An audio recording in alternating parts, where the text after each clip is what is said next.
The other day I was watching Ranma Half and I started to think about how important was the rivalry between Ryoga and Ranma for the story. There are a lot of stories that need rivals in their plot, like Pokemon, Dragon Ball, Naruto, etc. So you might even be thinking of writing a rival for your protagonist, and here is how to write one. First, you need to understand the purpose of a rivalry. The rival is there to push other characters to change and or improve. Let's take a look at the first generation of Pokemon. These two characters had the same goal, but one was using discipline and the other trust and friendship. It was through their battles that they realized that they kinda need both. You need the discipline to face stronger opponents, but you also need the trust of your companions to move forward. Both characters learned from each other and went through their journey using their differences. But a rivalry can be more complex, using character dimensions. Remember the different character dimensions: the internal, personal, and external. Now let's go back to Ryoga and Ranma from Ranma Half, a love story with a lot of battles. Ranma is always pushing Ryoga to be stronger because of how talented he is. Ryoga is also pushing Ranma to practice and improve, but the relationship is more complicated than that. Ryoga is in love with Akane, but Ranma is engaged to Akane. I know, the tea in this series is fantastic. But here's the thing. The engagement was forced by their parents, so even though Ranma is interested in Akane, he keeps that to himself.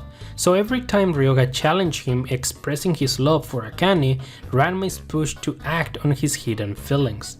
This dynamic is pushing the characters to interact in more than one dimension.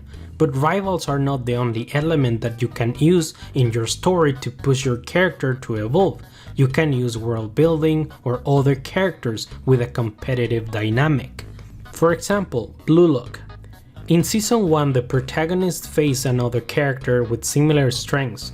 They have similar soccer styles, and in order to beat him, the protagonist founds his opponent's weaknesses, but because they have similar styles, they practically have the same flaws, and by realizing that, Isagi evolves.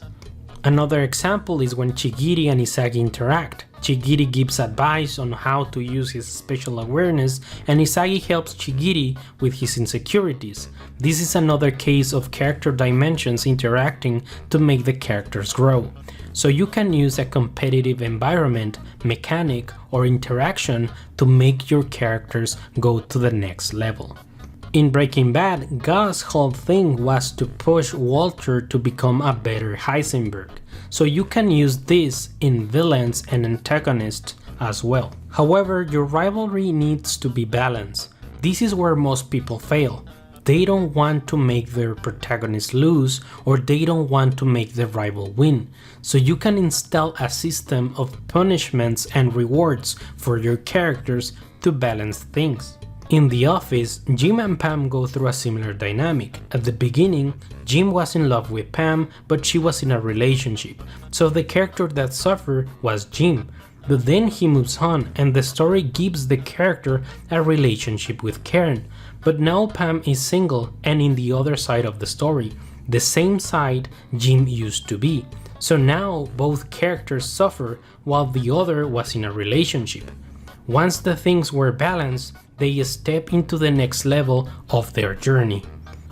So you can use this concept in love or war scenarios. So the key is in not playing favorites when you are writing rivals. So go ahead and improve your characters. I believe in you.